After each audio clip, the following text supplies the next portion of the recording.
بابەتێکی تر کە باسی ئەکەین جارێکتر ئەوش دابەزینی بەهای دراوی ناوخۆیە لە عێراق وڵاتانی دراوسێ کە ئەمە کێشەی گەورەی دارایی و ئابووری بۆ هاوڵاتیان دروست کردووە. ئەمە ئەکەین بە تەوەری یەکەمی ئەم بەیانەی کورسات نیوز بۆ ئەو مەبەستەش میوانداری کاگیاد نەوزاد مامۆسای زانکۆ ئەندامی دیسکی ئابووری کورسات نیوزمان کردووە. ئەم بابەتە تاوتو یەکەین کاگیاد بەخێر بێت. مامۆستایەت بەخێر بیت. بەخێر بێت. ئەندامی کارای دیسکی ئابووری کورسانی زۆرێکێکە لە کەسە بەتوانەکان لە شرۆڤۆشی کارکردنی بابەتە ئابووریەکان.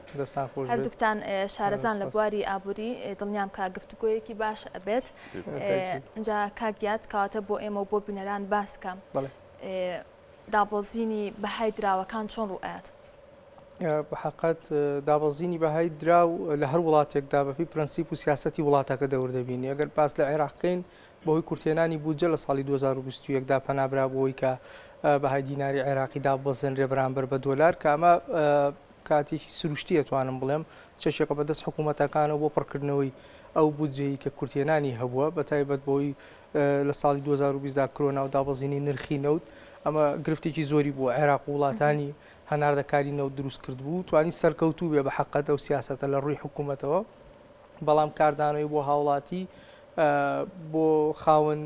داهاتوو موچە و فەرمانبەرێک کە موچەکەی جێگیرە حتمما کاریگەری بە دیویچکە هەبوو هەڵاوسان دروستەکە گرانبوونەوەی نرخەکان بوو باجەکەی دەدات هاوڵاتی موچە خۆر بە تایبەت هەست بە هەژاری دەکات چونکە موچەکەی بەشی پێویستیەکانی ناکات لە چاو ساڵانی پێشووتردا ئەمە لایەنێکی بوو بۆ ژیانی هاوڵاتی و بازاڕەکان. زۆر باشە مامۆستایەت ساڵی ڕابردوو ساڵی 2020 بە ساڵی کۆرۆنا ناسرا لە ئابووریە بە هەمان شێوە بە ساڵی کۆرۆنا نەسا و کاریگەری زۆری لەسەر سێکتەرەکانی دارایی و ئابووری و تەنان بازاڕی وزە و هەموو لایەنەکانی دیکەی ئابووری هەبوو. ساڵی 2020 ئەکرێ بە ساڵی دابەزینی بەهای دراوەکان ناوبڕین تەواوی وڵاتان ئەگەر نەڵین هەمویان بەشی زۆریان دراوەکانیان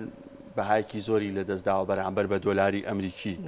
و هەروەها ناجێگیریکی بۆ دروست کردوون هەڵاوسان لەسەر ئاستی جیهان دروست بە هەڵاوسان بەسمان لە بەرزبوونی نرخی کاڵاوشمەکە بۆی هاوڵات یەخود بینەران لە دەستەواژ ئابووریەکان تێبگەن زۆر بابەتی ئابووری تۆزە وشکە بۆی کە تەواوی هاوڵاتیان تێبگەن لەگەڵ دابەزینەکە جۆرێک لە هەڵاوسانی دروست کردووە. ئەگەر بە دیاریکراوی باس لە بابەتی تورکیا بکەین کە هاوسەی هەرێمی کوردستان و عێراق و بێگومان کاریگەری شێ لەسەر بازاڕەکانی هەرێمی کوردستان و عێراق تا چەند دابەزینی بەهای لیرەی تورکی یاخود لە دەستدانی بەهای لیرە تورکی بەرامبەر بە دۆلار و دراوەکانی دیکە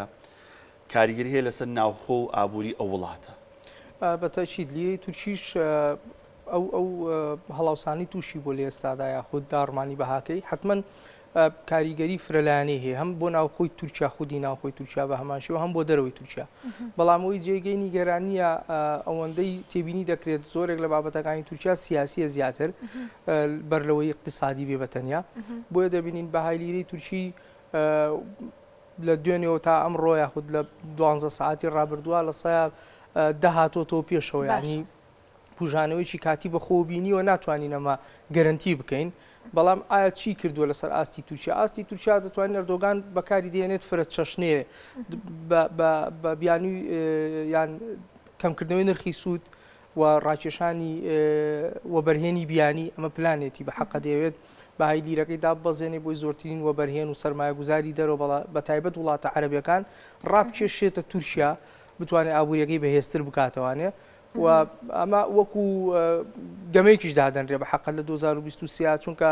هەڵبژاردن هەیە و دەنجێکەکەی هەڵبژاردننی پێشوەختە بکرێ ئایا ئەردۆغان پلانی چیە لە ڕێگای دەستکاریکردنی لیرە و نرخی سوودەوانە ئەوێت چی بکە بۆی مسۆگەری بکات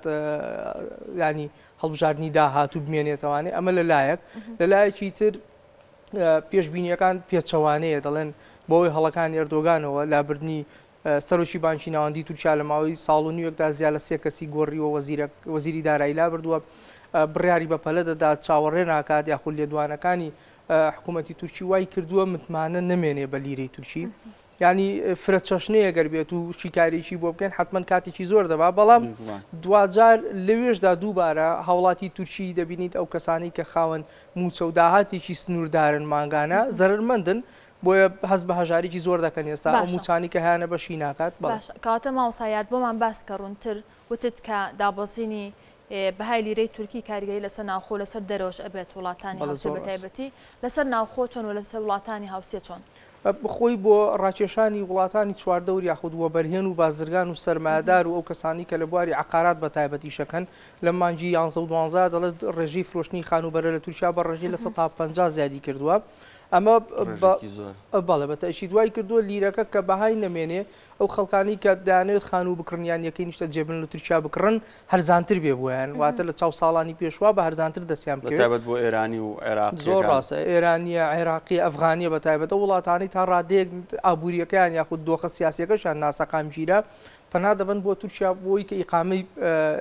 بەردەوامی ئێوە وەربگرن هەم یەکێکی نیشتە جێبوون بکڕن هەم بۆ ئەوروپا نزیک بێ هەر کاتێک بیانوێ بچن ینی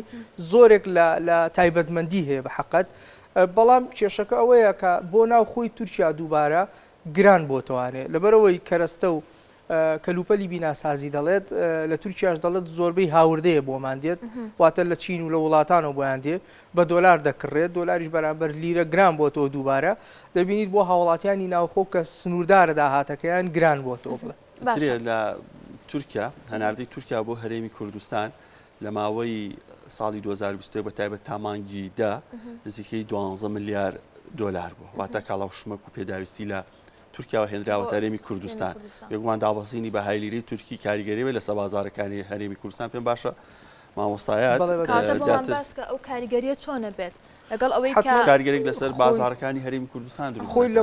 مەودا کوردخان و درێژخاندا دەور دەبینێت چونکە ئێستا بازرگانەکەش متمانی نییە بۆچی چونکە لیری تورکی بە دقە و بە سەعات دەگۆڕێ بەهاکەی بۆیە بازرگانەکەش دەترسێ لەوەی کە زەرەرکە واتە شمەک و کاڵاکە بکرە دوای هەرزانتر بێ لەسەر ئەم بەگرانتر بکەوێت ینی ئەمە لە ماوەی کوردخاندا تۆزێک چۆن لە ریسک و مجازەفەی پێوەیە باشە مامۆستا ئەو شتومەکەی کە لە تورکیا ئەیکرێ لە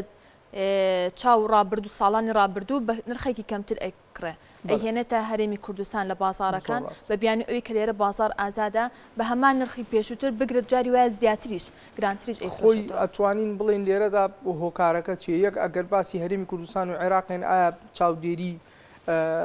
خاڵە سنووریەکان یاخود چاودێری بازار و بازرگانی و نرخی شمەک و کاڵاکان توانیوێتی کۆنتترۆل بکات یاخود چالاک بێ بۆی کە نەهێڵێت ئەو شمەکانە دێن بە هەمان نرخ بێنیان بە گرانتر بفرۆشرێن ئەمە بکەوێتە دەسەڵاتی خۆمان وەکو حکوومەتی هەرێم و عێراق بەڵام ئەوەی لە تورکیا دەگوزارێ ئایا ئەو بازرگانەش بیانی خۆی هەیە لەوانەیە بڵێ باج و زەریبە لەسرم زیاد دەکرێت لەوانەیە بڵێ شمەک و کاڵا بۆ نمونە لە تورکیا بۆ نمونە من ئەوە زانیاری تاواتیم لە 100 نییە لەسەری بەڵام شمەک و کاڵاکانیش لێ بکرێن بە دۆلار بۆ دەرەوە یعنی ئەویش قۆناغێکی ترە کاتێک سەیرەکە بازر خاوەن کارگەکەیان ئەوەی تورکیا دەبینێ لە زەرەردایە بۆ نمونە بە دۆلار بیفرۆشێت بیانیان نرخەکە جێگیر کا لەسەر ئاستێککە نەهێڵێت زەرەرکە ئەمە ڕوویاوە لە تورکیا زۆربەی شتومەکەکان بگۆڕێ بکرێت بە دۆلار بەڵێ بازرگانەکان دەیڵێن بە بیان و دەیهێننەوە دەڵێن کاتێک کە لە زەرەردان معاملەکان دەوەستێن بە لیرە بۆ نمونە دەیکەن بە دۆلار واتە بە دۆلار مامەڵاکەن بەڵێ زۆر جار لە بابەتی بازرگانیە یاخود دابەزی نرخی شتومە کاتێک هاوردەیە هەر دابەزینێک یاخود نزمبوونی بەهای درای وڵات یاخود دابەزینی نرخی کاڵاوشمەکانی شخصە کاریگەری نابێت لەسەر ئەو کاڵاوشمەکانی کە نێرداون بۆ شوێنێکتر چونکە زۆر جا بازرگانەکان 6 مانگ پێش ئەوە مامەڵەیان کردووە تا ئەوەی کە ئێستا لە بازاری کوردستان کاڵای تورکی ئەفرۆشە بە نرخی 6 مانگ پێش دەستیا و ساڵێک پێش ئێستەیە پێچێت تاکو ئەم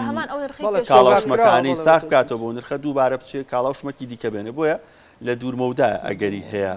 ئەو دابەزینی لیرە بەخۆیەوە بینیوە کاریگەری هەبێ لەسەر هەرزانبوونی کاڵاوشمەکی تورکی کە بە دڵنیاییشەوە لە بازارەکانی کوردستان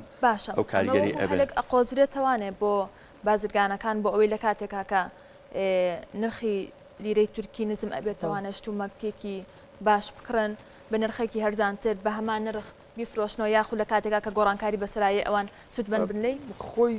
سیستمی ئابوووریەکە دەزانێت ئایا کێبڕشیەکە چ جۆرێکە دەستێوەردان لە بازارڕەکان چ جۆرێکە ئایا بازرگان دەتوانێت بەڵێت لە هەرێمی کوردستان بە تەئکیدی دەتوانێت ئەو مامەڵانە بکە چونکە بازارڕەکان هەرێمی کوردستان بۆ جۆرە نییە بڵین خۆرغ نەکرابێت لە 100 بەدەست یەک بازرگان و دوانەوە بێ بۆیە ئەمە کاریگەریی ئەو تۆ ڕاستە و خۆی نابێ بە حەقە دەگەر بە نمونە بێنینەوە شمەکی ئێرانی خۆ چەندین ساڵەوە تمەنی ئێرانی دابەزی و هەرزان بۆ بەڵام ئایا لە عێراق و لە کوردستاندا بۆ ئەندازەیە دابەزیوە کە لە ناو خۆی ئێرانە یاخود بەرامبەر بە بەهای دراوەکەیان نەخێ